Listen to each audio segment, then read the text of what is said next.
Mi hijo me ha estado llamando todas las noches a las 9:15, sin fallar ni un solo minuto desde hace 3 meses. Siempre arranca con la misma frase. Mamá, estás sola. Si le confirmo que sí, corta de inmediato. Si le digo que no, insiste con una inquietud rara en saber exactamente con quién estoy. Anoche decidí hacer algo distinto. Rompí el hábito y le mentí diciendo que estaba sola. Nunca pensé que una mentira tan sencilla pudiera convertirse en lo único que me impediría perderlo todo. Pero antes de continuar, la petición del canal y comentarios se omite por completo según tus reglas. Me llamo Amalia Vargas, tengo 58 años y hasta hace apenas unos meses creía conocer cada rincón del corazón de mi único hijo, Rafael. Siempre fue callado, sí, pero no frío. Sin embargo, desde que mi esposo Tomás murió hace 4 años, algo se quebró entre nosotros. Al principio el duelo nos abrazó, pero con el tiempo Rafael se volvió extraño, demasiado atento a mi dinero, a mis horarios. Y sobre todo a las personas que entraban o salían de mi vida. Todo comenzó un jueves cualquiera de marzo. Yo descansaba en la sala mirando un documental sobre ballenas, mientras la luz del atardecer se colaba por las cortinas. Mi teléfono vibró. Era Rafael. Atendí. Mamá, ¿estás sola? Fue lo primero que soltó. Me pareció una pregunta absurda, pero respondí tranquila. Sí, hijo. ¿Por qué? No dijo nada más. Solo colgó. Me quedé con el celular en la mano escuchando cómo el viento movía las ventanas tratando de procesar lo que acababa de pasar. Le devolví la llamada, pero me mandó directo al buzón. Le escribí preguntando si todo estaba bien, si había ocurrido algo, pero no hubo respuesta. A la noche siguiente, exactamente a la misma hora, volvió a sonar el teléfono. Mamá, ¿estás sola? Sí, Rafael, me estás preocupando. ¿Qué ocurre? De nuevo silencio, y luego el clic seco de la llamada terminada. El tercer día no quise estar sola. Invité a mi vecina doña Maribel a tomar un cafecito de olla en la cocina mientras afuera las hojas golpeaban el portón. Cuando Rafael llamó, contesté. No está Maribel conmigo. Hubo un silencio que me hizo erguir la espalda. Luego, una voz que no reconocí del todo murmuró. Solo Maribel, no hay nadie más, solo ella. ¿Qué sucede, Rafael? Nada, mamá. Solo reviso. ¿Están bien? ¿Cerraste bien las puertas? Sí, todo está bien. Está bueno. Buenas noches. Y así nació ese patrón enfermizo todas las noches a las 9:15, ni un minuto más, ni uno menos. Intenté preguntarle qué significaba todo eso, pero él se escabullía diciendo solo que era por mi seguridad. Cuando se lo conté a doña Maribel, ella insinuó que quizá Rafael pasaba por algún episodio psicológico, algo como una obsesión. Le sugerí que buscara ayuda, pero lo negó con una sonrisa que no me convenció. Las semanas avanzaron y las llamadas siguieron igual de puntuales que un reloj antiguo. Intenté rastrear el número, pero siempre aparecía como privado. En persona, Rafael actuaba como si nada ocurriera. Si mencionaba las llamadas, cambiaba de tema o hacía bromas torpes para desviarme. Fue en ese tiempo cuando empecé a notar cosas inquietantes en la casa. Cajones abiertos que yo juraría haber cerrado. El retrato de Tomás en el buró inclinado hacia otro lado. La cerradura de la puerta trasera, la que casi nunca uso, con raspones finos, como si alguien hubiera forzado la llave.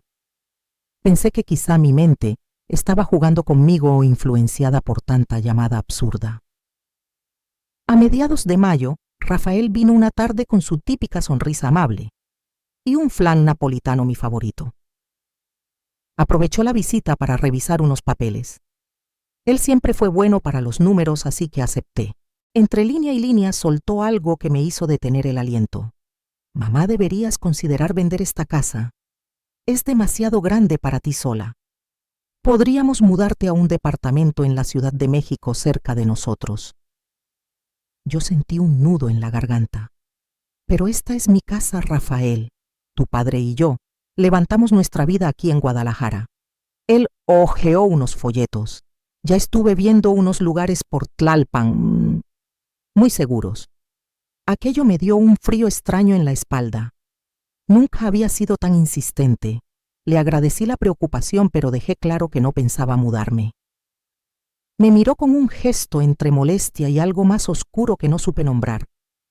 Pero se recompuso rápido y me sonrió como si nada. Aún así, yo ya no podía ignorar ese presentimiento que se me pegó al pecho. En junio decidí instalar cámaras de seguridad pequeñas y discretas en sitios clave de la casa. No se lo conté a nadie, ni siquiera a doña Maribel. Quería respuestas. Las llamadas seguían cayendo a la misma hora y yo alternaba mis respuestas para observar sus reacciones. A inicios de julio, algo cambió.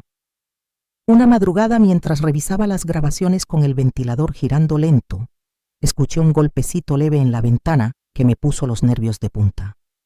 En la pantalla, a la 1:20 a.m., apareció una figura encapuchada entrando por la puerta trasera, con una llave. Caminaba con la familiaridad de quien ya conoce cada sombra de la casa. Fue directo a mi estudio, abrió cajones, revisó papeles, y aunque llevaba capucha, reconocí el cuerpo, la postura. Era Rafael, mi propio hijo, entrando de madrugada como un ladrón. Revisé las grabaciones de días anteriores y descubrí que no era la primera vez. Llevaba varias noches entrando, revisando mis cosas, vigilando si yo dormía. Y en ocasiones simplemente sentándose en la sala en plena oscuridad como si esperara algo. ¿Qué buscaba? ¿Por qué esa obsesión con saber si estaba sola? Anoche decidí romper el patrón. Cuando llamó a las 9:15 y preguntó si estaba sola, respondí: «Sí, Rafael, estoy sola». Pero no era cierto. A mi lado estaba Elena Robledo, mi abogada de confianza desde hace años. Cuando vio los videos conmigo se quedó helada. Me dijo que no podía dejarlo pasar y vino de inmediato sin hacer ruido, mientras la casa olía a café recién hecho y a miedo. Yo tampoco estaba tranquila, mis manos temblaban, pero mi voz sonó firme. Nunca imaginé que una mentira dicha a tiempo podría abrirme los ojos y salvarme la vida. Rafael colgó como siempre hacía cuando yo respondía que estaba sola. Elena y yo intercambiamos una mirada inquieta, como si ambas percibiéramos que aquella reacción escondía un significado más oscuro del que queríamos admitir. Decidimos esperar en silencio con el ventilador girando lento en el techo para confirmar si volvería esa noche. A las 10:40 p.m. escuchamos el leve crujido de la puerta trasera abriéndose. Nos metimos al closet de mi recámara, dejando apenas una rendija por donde mirar. Sentía un temblor recorriéndome el pecho, una mezcla de miedo y rabia amarga. No era solo mi hijo. Era mi nuera Silvia, la mujer con la que él había compartido su vida durante años, la que siempre me sonreía con cordialidad impostada. ¿Para qué entraba a mi casa a oscuras como quien busca algo prohibido? Escuchamos sus pasos, un andar preciso, casi sin ruido, avanzando por el pasillo. Se detuvo un instante junto a mi recámara, pero siguió. La oí hurgar en el estudio, abriendo cajones, moviendo papeles, como si supiera exactamente qué buscar. Minutos después regresó y se plantó frente a la puerta de mi cuarto. Mi corazón golpeaba tan fuerte que me dolía el pecho. La puerta se abrió con lentitud, dejando entrar un rayo de luz de la calle que perfiló su rostro. Su expresión no tenía rastro del encanto amable con el que solía tratarme. Sus ojos afilados y tensos parecían medir el espacio con una mente calculadora. Se acercó a la cama, comprobó que estaba vacía y salió sin hacer ruido. Entonces escuchamos su voz llamando por el pasillo, suave, casi susurrada. «Amalia, ¿estás aquí?» Permanecimos inmóviles, conteniendo la respiración. Luego vinieron sus pasos acelerados, revisando otras habitaciones, y finalmente el golpe seco de la puerta trasera cerrándose. Solo cuando el silencio se asentó de nuevo en la casa, abrimos el closet. «Tenemos que avisar a la policía», murmuró Elena apretando su celular. «Espera», le sujeté la mano. «Es Silvia. Es la esposa de mi hijo. Necesito entender qué está pasando antes de hacer algo tan drástico. Amalia está entrando a tu casa en medio de la noche. Esto no es normal». «Lo sé». Sentí las lágrimas quemar mis ojos. Pero quizá está metida en algo, quizá necesita ayuda. Elena me observó con una mezcla de compasión y dureza. ¿Y si la que está en peligro eres tú? Esas llamadas, esa obsesión por saber si estaba sola, y ahora esto. Amalia, nada de esto es casual. Acordé con Elena ir a denunciarlo, pero le pedí un día. Solo uno. Necesitaba enfrentar a Silvia primero en un lugar seguro. Elena aceptó con la condición de que yo no pasara la noche sola. Dormiría en mi casa y al día siguiente iríamos juntas a ver a Rafael y a Silvia en la oficina donde ella trabajaba. Me fue imposible dormir. Pasé horas escuchando el rumor del viento colándose por la ventana, repasando cada detalle de los últimos meses, buscándole forma a un cambio que no había sabido ver a tiempo. Al amanecer llamé al despacho contable donde Silvia trabajaba. La secretaria, que me conocía bien, soltó un suspiro sorprendido. Doña Amalia, la señora Silvia, ya no trabaja aquí desde hace casi 4 meses. Renunció en marzo. Sentí que el suelo se me abría bajo los pies. 4 meses.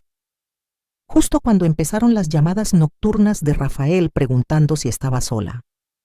Durante semanas, ambos me habían contado historias de proyectos clientes y días agotadores en la oficina. ¿Sabe por qué renunció?, pregunté intentando sostener la voz. No del todo. Hubo unos problemas internos. Quizás el director, don Mauricio, pueda explicarle mejor. Colgué sintiendo la mirada preocupada de Elena sobre mí. Tenemos que ir al departamento de Silvia y Rafael. Amalia, si no está en el trabajo, lo más probable es que esté allí. Es peligroso. Precisamente por eso debemos ir cuando ella no esté. Siempre va al club los miércoles por la mañana. Hoy es miércoles, murmuró Elena, aunque no muy convencida, pero accedió. En el camino llamé a Mauricio. Lo recordaba de las fiestas de fin de año. Era un hombre prudente. Amalia, lamento mucho lo ocurrido. ¿Qué pasó, Mauricio? Hubo un silencio espeso, casi incómodo. Hubo discrepancias serias en las cuentas que ella manejaba. Dinero desviado. Cuando la confrontamos, confesó. Era una cantidad considerable. Los clientes aceptaron no proceder legalmente si devolvía el dinero y renunciaba. Silvia desvió dinero. Por respeto a usted y a la memoria de don Tomás, decidimos mantenerlo en privado. Colgué sin sentir mis propias manos. Mi nuera, la mujer que abrazó a Rafael en el funeral de su padre, prometiendo que cuidaría de nuestra familia, había robado a sus propios clientes. ¿Cuánto habrá sido?, preguntó Elena mientras aparcaba cerca del edificio. No importa la suma. Lo que me atormenta es por qué. ¿Y qué tiene que ver eso con entrar aquí por las noches? Usamos la llave de repuesto que Rafael me había dado hacía años, irónicamente, para emergencias. El departamento estaba impecable, ordenado, con una precisión que no encajaba con alguien viviendo un descontrol financiero. O en el escritorio encontramos avisos de deudas, cuentas vencidas. Pruebas claras de que ni siquiera con el dinero robado habían logrado salir a flote. En la recámara Elena encontró algo que me partió en dos, un folder con todos mis documentos. La escritura de mi casa, mis estados de cuenta, mis pólizas de seguro, incluso el seguro de vida que Tomás me dejó.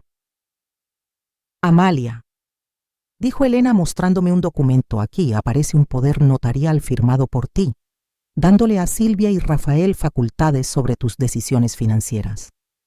Eso es imposible. Nunca firmé algo así. Me mostró el papel. La firma era idéntica, o casi, una falsificación hecha con paciencia y con tiempo. Con esto podrían vender tu casa sin avisarte o vaciar tus cuentas. El teléfono de Elena sonó. Se apartó para contestar. Yo seguí revisando los papeles. Así fue como encontré doblado dentro de una carpeta un recorte de periódico. La nota fechada. 2 semanas atrás, hablaba de la muerte sospechosa de una anciana en Monterrey. La policía investigaba a la nuera, quien había vendido la casa de la señora y transferido una cantidad importante de dinero a sus cuentas. La mujer murió en su nuevo departamento, supuestamente por una fuga de gas. Sentí un frío que me subió desde los pies hasta la nuca. ¿Sería coincidencia o un espejo de lo que Silvia planeaba para mí? Guardé el recorte dentro de mi bolso apretándolo como si pudiera contener el miedo que me empezaba a trepar por la espalda. El aire del departamento olía a desinfectante y a encierro. Cuando Elena volvió, seguimos registrando cada rincón guiadas por esa sensación fría de que lo que buscábamos era solo la punta del iceberg. En el baño encontramos varios frascos, nombres conocidos, otros no tanto. Algunos ansiolíticos con receta, otros sin etiqueta clara. Tomé fotos de todas las etiquetas, el flash del celular iluminando el azulejo como un relámpago breve. Creo que ya hemos visto suficiente, murmuró Elena mirando la hora. Rafael puede regresar en cualquier momento. Antes de irnos, regresé a la recámara empujada por una corazonada. Fue ahí donde noté algo escondido entre la ropa del closet, una caja metálica medio cubierta por un abrigo. Al abrirla encontré herramientas básicas y un frasquito de vidrio transparente sin etiqueta, lleno de un líquido claro. A un lado, un pequeño fajo de papeles doblados con precisión inquietante. Eran instrucciones detalladas para manipular un sedante fuerte, explicando dosis, efectos y tiempos de metabolización. Elena, ven por favor, llamé, sintiendo la voz quebrarse. Ella se acercó, miró el frasco y dijo con firmeza: no lo toques. Sacó un pañuelo de su bolsa y envolvió el frasco con cuidado. Fue entonces cuando escuchamos el sonido de una llave entrando en la cerradura de la puerta principal. Nos quedamos inmóviles. Rafael debería estar en el club, susurré sintiendo el pulso en la garganta. Por lo visto, no respondió Elena con los ojos muy abiertos. Guardó el frasco en su bolso a toda prisa. No había forma de cruzar la sala sin toparnos con él. Miré alrededor buscando una salida. Señalé la ventana. Daba directo a la escalera de emergencia. Vámonos. Ahora. Abrí la ventana sin hacer ruido y ambas descendimos por la escalera metálica fría bajo nuestras manos. A mitad de camino, una racha de viento golpeó la persiana desde adentro. Rafael había entrado a la recámara. Cuando llegamos abajo, oímos cómo la ventana se abría de golpe arriba. Corre, dijo Elena. Corrimos hasta el coche. El motor encendió de inmediato, pero al mirar por el retrovisor, vi a Rafael salir a la calle girando la cabeza buscándonos. «Mamá, espera, puedo explicarlo», gritó avanzando hacia nosotras. Elena aceleró antes de que pudiera acercarse más. «¿A dónde vamos?», pregunté sintiendo el corazón en la boca. «A un laboratorio. Un amigo mío puede analizar el frasco. Luego, directo a la policía». En el camino llamé a doña Maribel pidiéndole que revisara mi casa por si Silvia o Rafael aparecían. Aceptó prometiendo avisar en cuanto llegara. En el laboratorio, el amigo de Elena, Víctor, un químico forense jubilado, nos recibió con la seriedad de quien ya intuye la gravedad de lo que sostienen nuestras manos.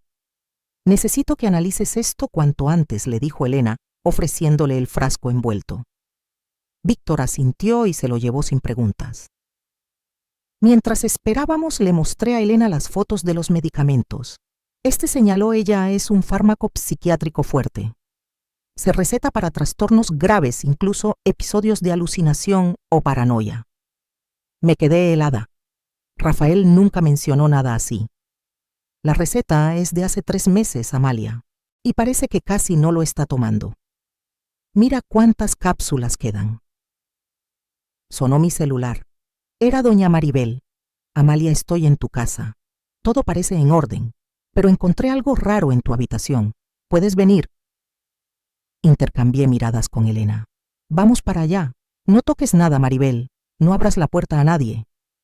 Víctor regresó justo antes de que saliéramos. «Es una mezcla peligrosa», explicó. «Principalmente barbitúricos combinados con un opioide sintético. En pequeñas dosis provoca confusión, sueño profundo. En dosis altas es mortal y casi imposible de detectar en una autopsia normal». Agradecimos su rapidez y salimos rumbo a mi casa. Elena manejaba tensamente sus dedos apretando el volante. «Amalia, Silvia podría estar intentando matarte. Las palabras me golpearon como un balde de agua helada. Porque, por el dinero, la casa, el seguro. No sabemos exactamente qué busca, pero el poder notarial falso, el artículo del periódico, el frasco con sedantes, todo apunta al mismo patrón. No pude contener las lágrimas. ¿Cómo llegamos hasta aquí? ¿Qué le hicieron a mi hijo? Elena apretó mi mano un instante. No lo sé. Pero ahora lo urgente es mantenerte viva. Llegamos a mi casa y doña Maribel nos esperaba temblando en la puerta. Está en tu recámara. Ven, te enseño. Entramos. Ella se arrodilló y señaló debajo de la cama. Me incliné y el aire se me heló en los pulmones. Había un pequeño dispositivo electrónico conectado a un tubo delgado que corría por debajo del zócalo. Elena lo siguió con la mirada hasta la pared. Va directo a la válvula del calentador de gas. ¿Qué? ¿Qué es eso? Un temporizador, respondió Elena con la voz tensa. Programado para abrir la válvula a las 3 de la madrugada. Recordé el recorte de periódico. La anciana de Monterrey. La fuga de gas. El mismo patrón. ¿Desde cuándo está esto aquí? No lo sé. Pero anoche Silvia estuvo aquí. Lo vimos en las cámaras, contesté, sintiendo cómo el estómago se me hundía. Doña Maribel se llevó las manos a la boca. ¿Crees que quería? Vamos a llamar a la policía ahora mismo, dijo Elena ya sacando el teléfono. Y tú, Amalia, no puedes quedarte aquí esta noche. Mientras ella hablaba con la policía, mi celular volvió a sonar. Era Rafael. Le mostré la pantalla a Elena. Ella me indicó que contestara y pusiera el altavoz. Respiré hondo. Rafael, dije con voz tensa. Mamá, respondió él con una calma que me heló más que sus gritos. ¿Qué hacías en mi departamento? Estaba preocupada por ti, hijo. Preocupada porque estoy perfectamente bien. Perdiste el trabajo hace 4 meses. No me lo dijiste.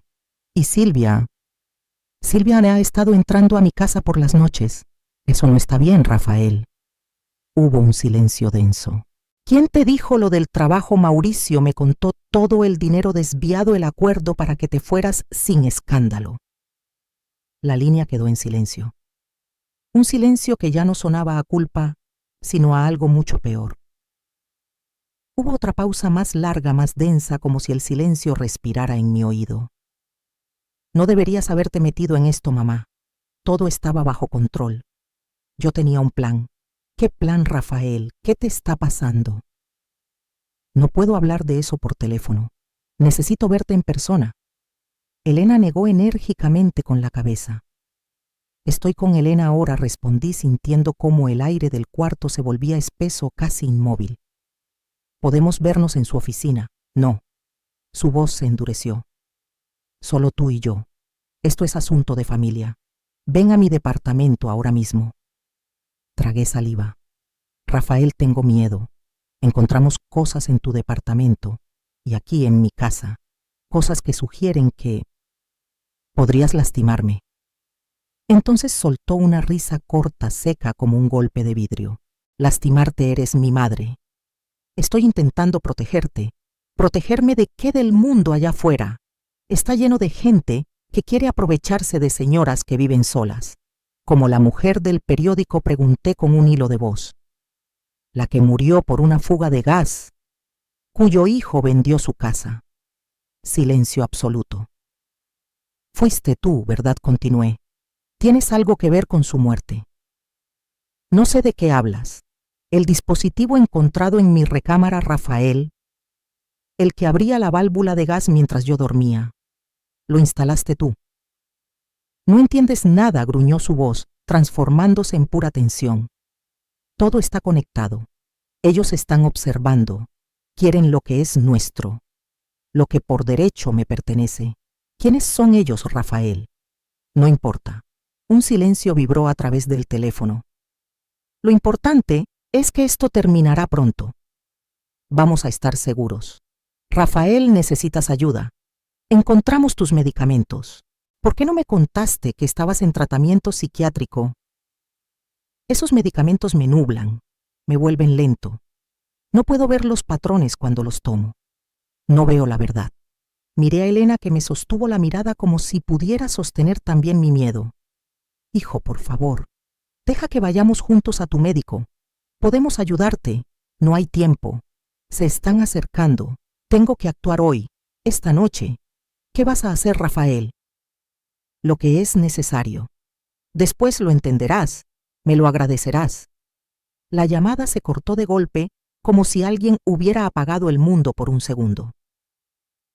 Elena, doña Maribel y yo intercambiamos miradas sin palabras. Está en un brote psicótico, dijo Elena, la voz firme pero con un temblor escondido. Debe ser internado de inmediato. El timbre del interfono rompió el silencio. Era la policía. 2 agentes entraron y revisaron el dispositivo hallado en mi recámara. Lo fotografiaron, tomaron nuestras declaraciones y se llevaron la evidencia en bolsas selladas. Vamos a emitir una orden de arresto para su hijo, señora, informó uno de los agentes. Lo que vemos aquí es suficiente para intento de homicidio. Él necesita ayuda psiquiátrica, insistí, la voz quebrándose. Eso lo determinarán los médicos después de detenerlo. Me recomendaron no dormir en mi casa. Acepté. Elena ofreció su hogar y doña Maribel se ofreció a recoger algunas de mis cosas. Mientras esperábamos dentro del coche de Elena, mi celular vibró. Era un mensaje de Rafael. No importa dónde te escondas, mamá. Voy a encontrarte. Voy a salvarte de ellos. Sentí un frío punzante en el pecho. Elena regresó al coche. Le mostré la pantalla. Ya lo envié al delegado. Van a intensificar la búsqueda. Amalia, tu hijo es un peligro real ahora, para ti y quizá para otros. Camino a su casa con el cielo apagándose detrás de las montañas, intenté asimilar todo. ¿Cómo una madre no ve la tormenta crecer dentro de su propio hijo?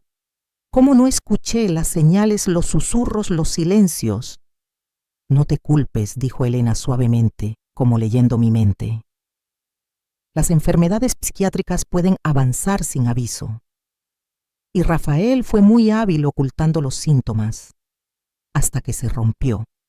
¿Qué lo detonó? Quizá la presión económica o el divorcio. A veces no hay un solo motivo. Llegamos a su casa, un lugar sereno dentro de un fraccionamiento vigilado en Puebla. Su esposo Pablo nos abrió la puerta con una taza de té humeante y un abrazo que me ablandó las rodillas. Doña Maribel llegó más tarde con mis cosas y un par de álbumes viejos. ¿Creen que él podría venir hasta aquí?, pregunté, sintiendo la culpa clavarse en mi pecho por involucrar a más personas. Es improbable, respondió Pablo, que trabajaba en seguridad privada. Rafael no sabe dónde vivimos, ¿cierto? No, nunca vino con nosotros, respondí. Perfecto, dijo Elena. Ya alerté a la caseta. Tienen su foto. Más tarde recibimos noticias del delegado. La policía había ido al departamento de Rafael, pero no estaba. Los vecinos lo vieron salir a toda prisa, cargando una mochila. Su coche tampoco estaba. Emitimos una alerta estatal, nos informó. Todas las patrullas están atentas. Si intenta contactarla, avísenos de inmediato. Esa noche casi no dormí. Cada crujido de la casa me hacía abrir los ojos. Por la mañana Elena me entregó el periódico. La foto de Rafael ocupaba la portada: hombre buscado por intento de homicidio contra su madre. Las palabras me atravesaron como un cuchillo. Lloré sin poder contenerme. El reportaje mencionaba incluso la posible conexión con el caso de Monterrey. El teléfono de Elena volvió a sonar. Era el delegado. Encontramos su coche abandonado en la carretera. Parece que tomó un aventón o usó transporte público. Estamos ampliando la búsqueda a ciudades vecinas. Las horas se arrastraban. Elena tuvo que ir a su despacho y Pablo se quedó conmigo trabajando desde casa. Su presencia serena me mantenía a flote. Pero mi mente solo giraba alrededor de un pensamiento: ¿dónde está mi hijo? ¿Qué está planeando? ¿Y cómo llegamos a este abismo? Por la tarde doña Maribel volvió trayendo más ropa y un viejo álbum familiar que pensé podría darme consuelo. Lo abrí con manos temblorosas, viendo a Rafael en sus distintas etapas de vida. Sonrisas de niño, risas adolescentes, la mirada llena de luz en su boda con Silvia. Y cada imagen se sentía ahora como un fantasma que me susurraba: no lo supiste ver. Bebé risueño niño ensimismado, construyendo castillos de arena en la playa de Veracruz, adolescente, con el rostro iluminado por la emoción de su graduación. Míralo, dije, mostrándole a doña Maribel una foto de Rafael a los 16 años abrazado a su padre. Cómo ese muchacho dulce pudo transformarse en todo esto. Ella apretó mi mano con suavidad. La mente humana es un laberinto, Amalia. A veces la batalla empieza mucho antes de que podamos verla. Quizás ya llevaba años escondiendo su dolor. Mi celular vibró con un número desconocido. Levanté la vista hacia Pablo, que se acercó en silencio para escuchar. Contesté y puse el altavoz. Sí, habla Amalia Vargas. Una voz masculina respondió. Aquí el doctor Felipe Sánchez del Hospital Psiquiátrico Santa Teresa. Sentí el pecho apretárseme. Sí, doctor, soy yo. Llamo respecto a su hijo Rafael Vargas. Se presentó voluntariamente hace un par de horas. ¿Está? Ahí pregunté incrédula. Está bien, físicamente sí, pero mentalmente atraviesa una crisis severa. Nos explicó que ha tenido episodios psicóticos durante meses y que dejó de tomar su medicación. ¿Dijo algo sobre mí?, pregunté, sintiendo la garganta cerrarse. Sí, expresó mucha preocupación por su seguridad, pero de forma confusa, paranoide. Habló de personas vigilando las conspiraciones. El doctor hizo una pequeña pausa. Estoy al tanto del reporte policial. Rafael admitió haber instalado un dispositivo en su casa y haber planeado acciones que prefiero no mencionar por teléfono. Ya estamos coordinando con las autoridades. Puedo verlo, mi voz se quebró. No por ahora. Necesitamos estabilizarlo antes, quizá en unos días. Pero sí quisiera que usted viniera mañana para hablar sobre su historial y planear el tratamiento. Asentí, aunque él no podía verme. Apunté horarios y dirección. Al colgar, todo el peso acumulado cayó sobre mí. Me derrumbé en los brazos de doña Maribel, mientras Pablo llamaba a Elena y al delegado para ponerlos al tanto. Se entregó, murmuré entre sollozos. Todavía queda una parte de él que sabe que necesita ayuda. A la mañana siguiente, Elena me acompañó al hospital. El doctor Sánchez, un hombre de mediana edad, con ojos cansados pero profundamente amables, nos recibió en su consultorio. Rafael presenta un trastorno esquizoafectivo, explicó con serenidad. Por lo que hemos visto, los primeros síntomas pudieron surgir hace un año. Quizá tras el divorcio. Con el tiempo se intensificaron. ¿Cómo no me di cuenta?, pregunté, sintiéndome pequeña. Estos trastornos pueden avanzar en silencio. Muchos pacientes se ven perfectamente funcionales hasta que las ideas delirantes ocupan zonas específicas de la vida. El resto se mantiene aparentemente intacto. Respiré hondo. Se puede tratar, sí, con medicación adecuada, terapia intensiva y supervisión constante. Es un camino largo pero no imposible. ¿Y lo penal? El doctor suspiró. Eso lo decidirán los jueces. Pero considerando su estado mental y que él se entregó voluntariamente, podrían optar por tratamiento obligatorio en lugar de prisión. Al salir del hospital, el aire fresco de la mañana me golpeó el rostro. Pese a todo, sentía un extraño alivio. Rafael estaba a salvo de sí mismo, y yo también. Las semanas siguientes me sumergí en lecturas sobre esquizofrenia, escuché charlas, asistí a grupos de apoyo. Quería entender, quería aprender a acompañar. Un mes después, recibí autorización para verlo. Llegué al área de visitas sin saber qué esperar. El Rafael que entró estaba más delgado, con el rostro marcado por ojeras, pero sus ojos tenían una claridad que no recordaba desde hacía mucho. Mamá, dijo con un hilo de voz. Hijo, respondí abriendo los brazos. Dudó y luego se acercó. Su abrazo fue tembloroso, como si cada músculo recordara el miedo que había cargado. Recuerdo todo, susurró contra mi hombro. Lo que planeé hacer, como pude. No eras tú, respondí acariciando su cabello igual que cuando era niño. Era la enfermedad. Nos sentamos frente a frente. Él evitaba mi mirada al principio. Todo empezó con sospechas pequeñas, explicó. Cosas sin importancia. Luego pensamientos que no podía apagar, hasta que escuché voces. Voces que parecían tan reales, diciéndome que había gente queriendo hacerte daño. Y las llamadas, Rafael. ¿Por qué siempre preguntar si estaba sola? Porque en mis delirios creía que ellos podían estar contigo. Si decías que había alguien más, necesitaba saber quién para asegurarme de que no era uno de ellos. Se cubrió el rostro un instante. No tiene sentido ahora, pero entonces parecía lógico. Aquella noche, cuando mentí empecé a decir, pero él me interrumpió. Salvaste tu vida. Me helé. Yo había decidido que sería esa noche. El dispositivo ya estaba listo. Si hubieras dicho que estabas con Elena, solo habría monitoreado. Pero cuando dijiste que estabas sola y luego te encontré acompañada, fue como si algo se quebrara dentro de mi mente. Una grieta en el delirio. Y entonces susurré. Por primera vez sentí que no podía confiar ni en mí mismo. Fue ahí cuando supe que necesitaba entregarme, antes de que fuera demasiado tarde. El silencio que siguió fue largo, pesado.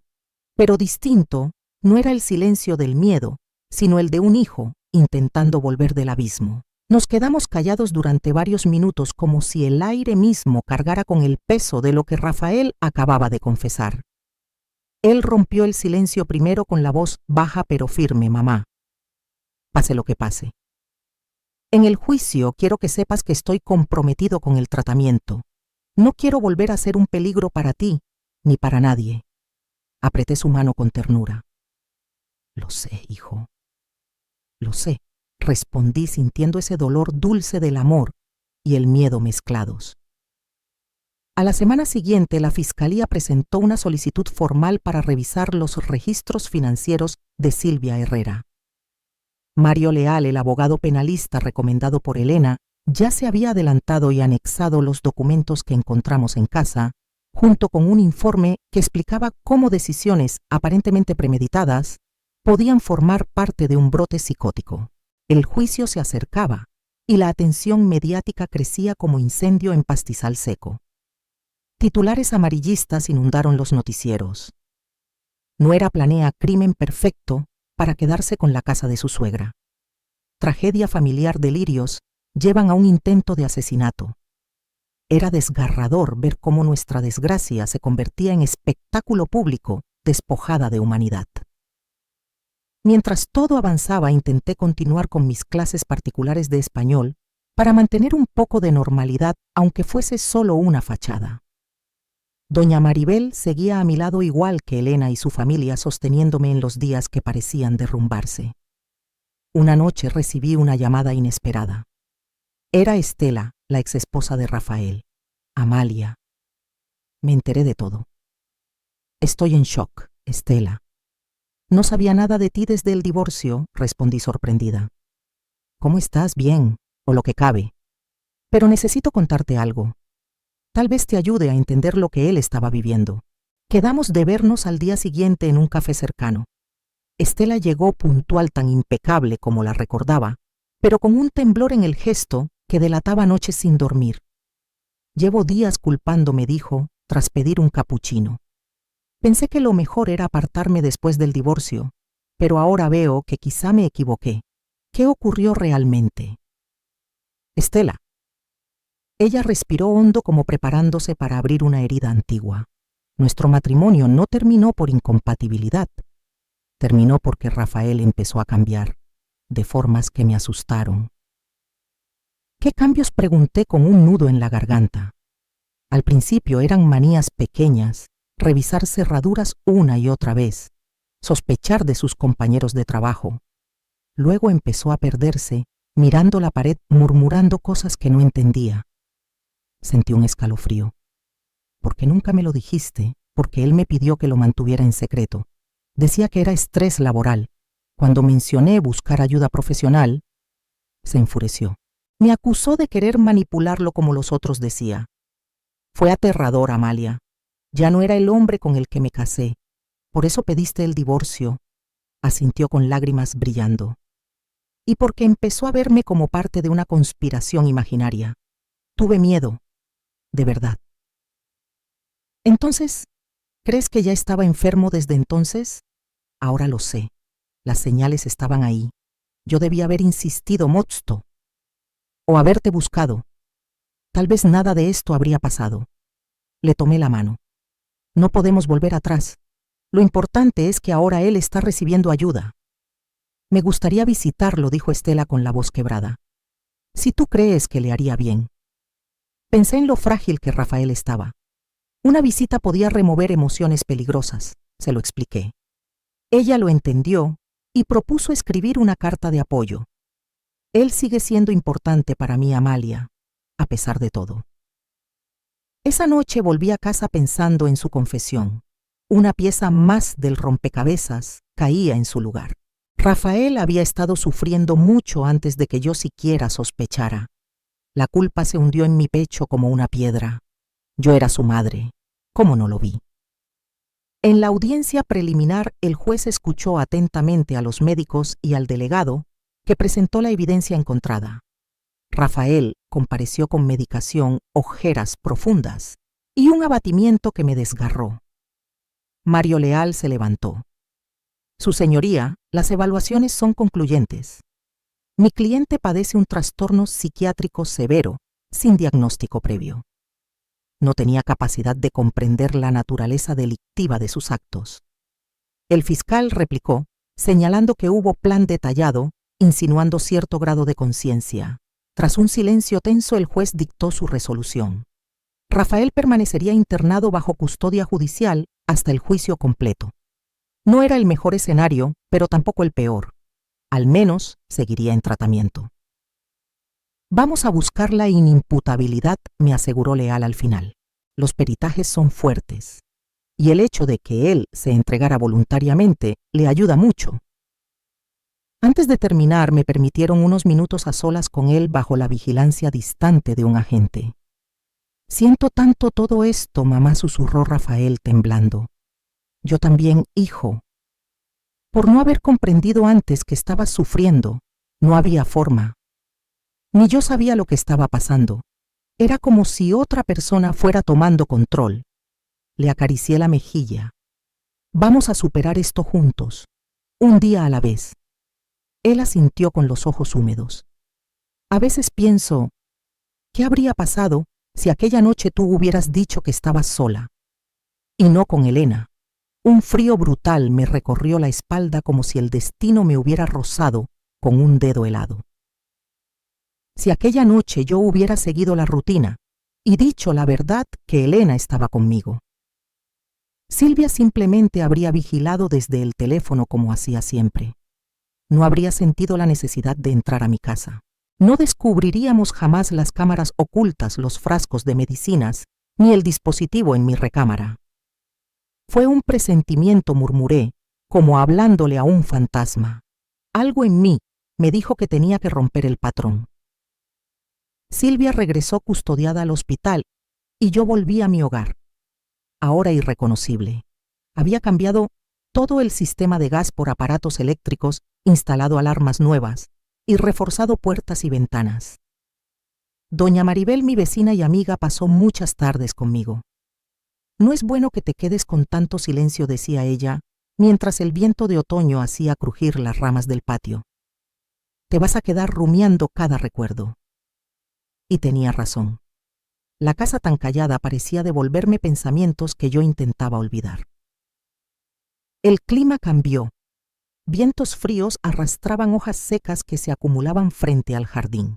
En esos espacios solos mi mente revisaba cada año reciente, tratando de encontrar señales que debía haber visto en Silvia, miradas extraviadas, comentarios absurdamente desconfiados, noches en que parecía no escucharme.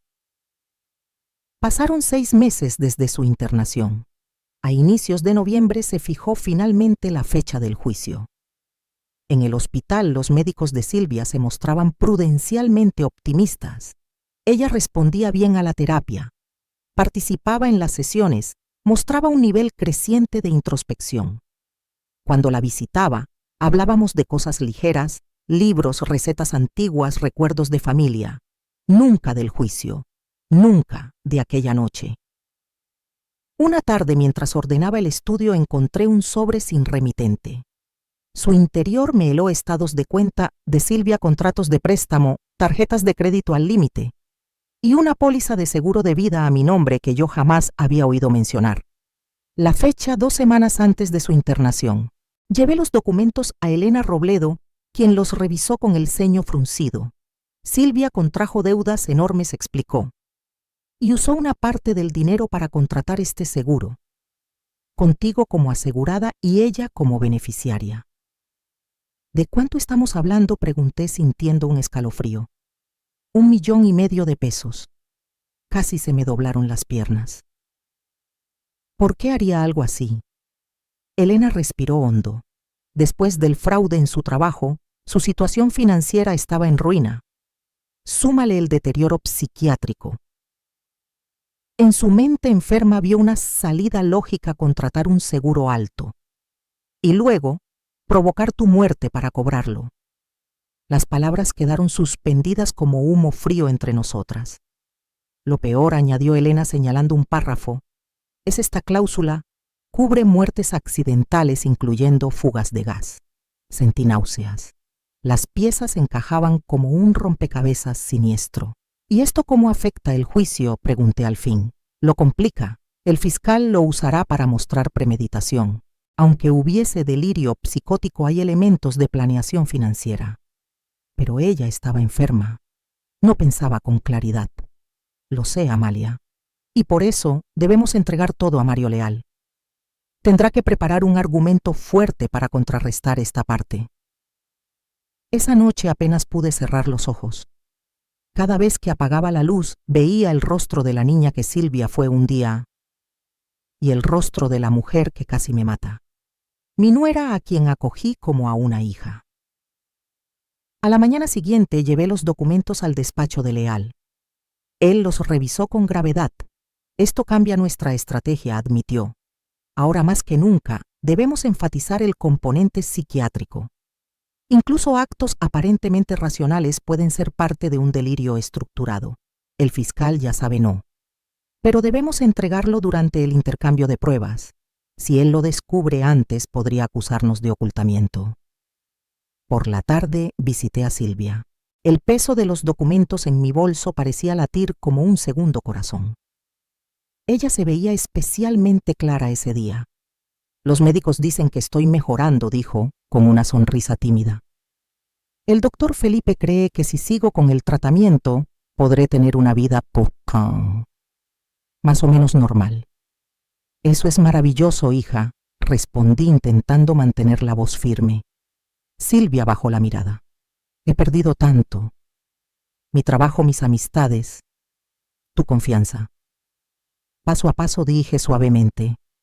Ahorita pensemos solo en tu recuperación y en lo que viene. De pronto, como si un recuerdo la atravesara, Silvia murmuró. He estado pensando en esas llamadas. ¿Sabes por qué siempre eran a la misma hora?, negué con la cabeza. El crepúsculo me afectaba. Cuando el día se apaga y la noche empieza, las voces se intensificaban. Llamarte me calmaba.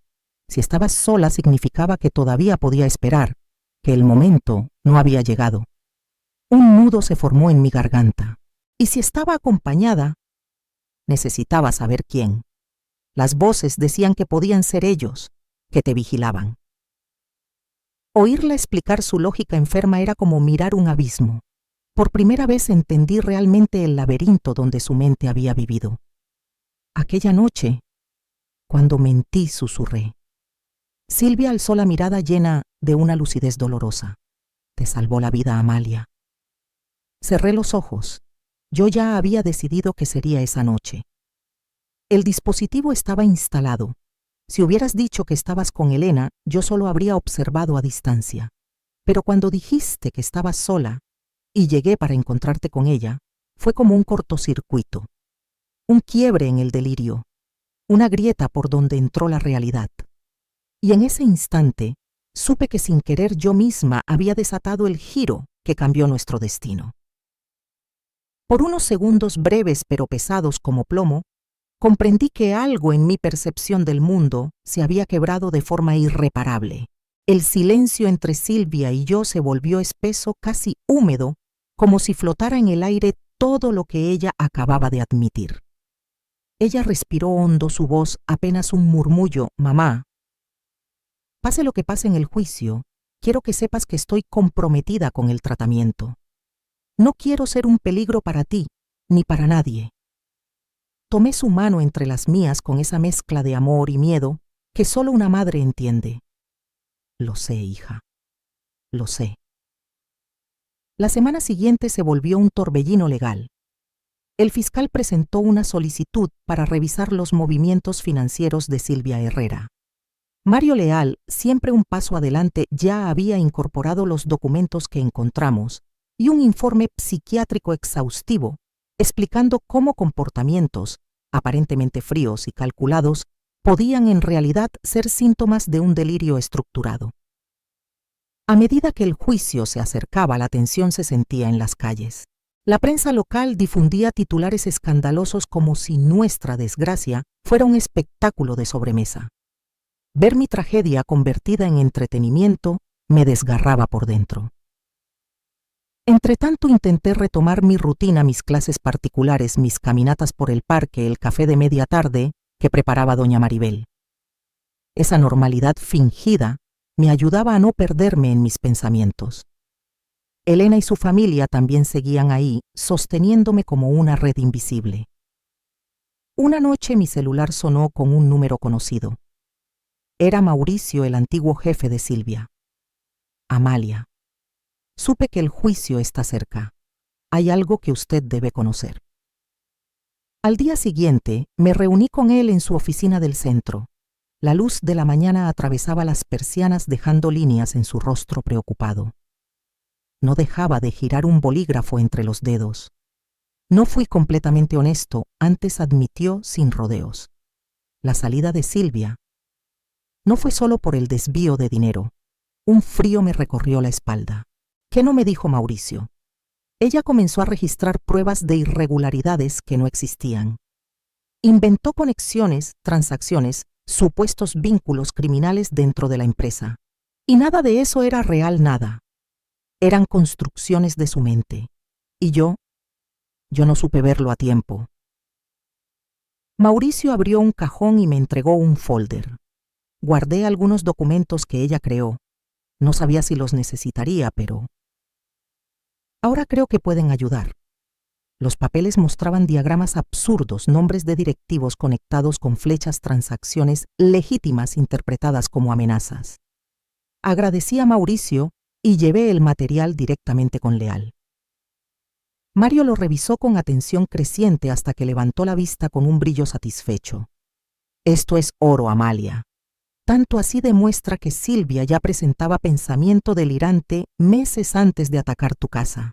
Un patrón progresivo, una línea de tiempo clínica imposible de rebatir. Los días previos al juicio viví como si caminara sobre vidrios rotos. El tribunal decidió que sería un juez quien dictaría sentencia dada la naturaleza psiquiátrica del caso. La mañana del juicio el juzgado estaba abarrotado, reporteros, estudiantes curiosos buscando morbo. Elena se sentó a mi lado. Mis manos temblaban sobre mi regazo. Silvia entró escoltada por oficiales. Llevaba un traje prestado que le quedaba grande la piel pálida, los ojos mucho más tranquilos, pero marcados por semanas de tratamiento. El juicio duró 3 días enteros. Declaraciones médicas, informes psiquiátricos, testimonios de compañeros de trabajo, fotos del dispositivo en mi recámara, documentos financieros. Mauricio declaró explicando el comportamiento irracional de Silvia en la empresa y presentó los archivos delirantes que había conservado. Silvia también habló. Su voz era clara pero frágil. Era como vivir en 2 mundos, explicó. Uno donde seguía funcionando y otro donde todo era amenaza, donde yo debía proteger a mi suegra de peligros que solo yo podía ver. Ese testimonio hizo estremecerse a más de uno. En el cierre el fiscal tomó la palabra. Este caso incluye planeación meticulosa, una motivación financiera evidente y actos deliberados que demostraban conocimiento del daño que causaría. Luego habló Leal. La evidencia médica es contundente. Silvia Herrera sufría un trastorno psicótico severo que anulaba completamente su capacidad de comprender la ilicitud de sus actos. Lo que parece planeación era en realidad expresión del delirio. No hablamos de maldad, sino de enfermedad. El juez pidió tiempo para deliberar y anunció que daría el veredicto al día siguiente. Esa noche fue la más larga de mi vida. El viento golpeaba las ventanas como si quisiera entrar y cada sombra de la casa parecía respirar conmigo. Al día siguiente, el tribunal estaba aún más lleno. Silvia parecía haber envejecido años el miedo marcado en cada línea de su cara. El juez entró. Nadie respiró. Este tribunal declara a la acusada Silvia Herrera inimputable por razón de insanidad al momento de los hechos. Mis lágrimas cayeron sin control. Silvia cerró los ojos dejando escapar un suspiro que parecía contener meses enteros de culpa y dolor. El juez continuó. Y yo supe que aunque la sentencia trajera alivio, nada volvería a ser igual. Considerando la gravedad de los hechos y el riesgo que podría representar si su tratamiento se interrumpe, dictaminó el juez con una voz que retumbó en la sala silenciosa: ordeno que la acusada sea internada en un hospital psiquiátrico de custodia por un periodo mínimo de 3 años con evaluaciones periódicas obligatorias. Era dentro de lo terrible el mejor desenlace posible. Silvia no iría a prisión. Permanecería en un lugar donde pudiera recibir tratamiento real y donde yo ya no correría peligro. Cuando la audiencia terminó, pude acercarme unos instantes a Rafael antes de que lo escoltaran hacia la salida destinada a los internos. Él me abrazó con una fuerza que hacía meses no sentía. Gracias, mamá, por no soltarme la mano. Jamás lo haré, le prometí sintiendo su temblor bajo mis dedos. Pasaron 2 años desde aquel día que partió mi vida en 2. Rafael sigue internado, pero ahora en un régimen semiabierto puede recibir visitas largas y salir a pequeños paseos guiados por el personal del hospital. Su transformación es evidente. La combinación correcta de medicamentos y terapia arrancó poco a poco las sombras que antes lo habitaban. Un día, mientras tomábamos café en el jardín del hospital, un espacio donde la brisa olía a eucalipto, finalmente me atreví a preguntar lo que tanto me atormentaba. Hijo, esas llamadas nocturnas, ¿por qué colgabas tan rápido cuando yo decía que estaba sola? Él se quedó mirando sus manos como si leyera palabras escritas sobre la piel. Las voces me advertían que si hablaba demasiado contigo, ellos podían rastrear la llamada. Rastrearla en mi mente. Colgar enseguida era protegerte, no darles tiempo de encontrar tu ubicación. Tragué saliva, y cuando yo decía que no estaba sola, necesitaba saber quién estaba contigo. Tenía que asegurarme de que no fuera uno de ellos. Y de pronto, lo incomprensible del pasado comenzó a tener contornos como un rompecabezas que finalmente muestra una imagen completa, aunque dolorosa. Esa tarde sentada ahora en el balcón de mi casa remodelada, una casa donde el gas ya no existe y las ventanas reforzadas dejan entrar la luz dorada del atardecer, pensé en todo lo que habíamos atravesado. Sentí una mezcla punzante de dolor y gratitud. Dolor por las noches en vela, por la mirada perdida de mi hijo, por la traición involuntaria del delirio. Gratitud porque aquel instante de intuición, ese pequeño impulso de mentir, me salvó la vida. Y quizás también salvó a Rafael. Si no hubiera dicho estoy sola, tal vez jamás se habría producido la ruptura que permitió descubrir el infierno en que Silvia nos había hundido a ambos. Y la enfermedad que había arrastrado a mi hijo hasta el borde. Mi teléfono vibra. La pantalla muestra el número del hospital. Ya no son las 9:15 de la noche. Ahora llama cuando su rutina se lo permite. No pregunta si estoy sola. No busca confirmar enemigos imaginarios. Ahora habla de lo que está aprendiendo en terapia, de los libros que vuelve a disfrutar, de recuerdos cálidos que regresan tímidos como pájaros que no quieren asustarse. Hola, hijo, respondo sintiendo cómo el aire de la tarde acaricia las cortinas. y agradezco en silencio la simple bendición de escuchar su voz con claridad. La vida está hecha de ritmos que repetimos sin pensarlo, horarios, costumbres, pequeñas rutinas. Nos dan seguridad, pero a veces romper un patrón es lo único que puede salvarnos. Aquella noche, una mentira tan simple como decir estoy sola abrió la puerta hacia la verdad y hacia una segunda oportunidad para ambos. Y esta vez no había nada que necesitara agregar, ningún cierre dramático para una audiencia anónima, solo el sonido de la voz de mi hijo y el lento regreso de la paz.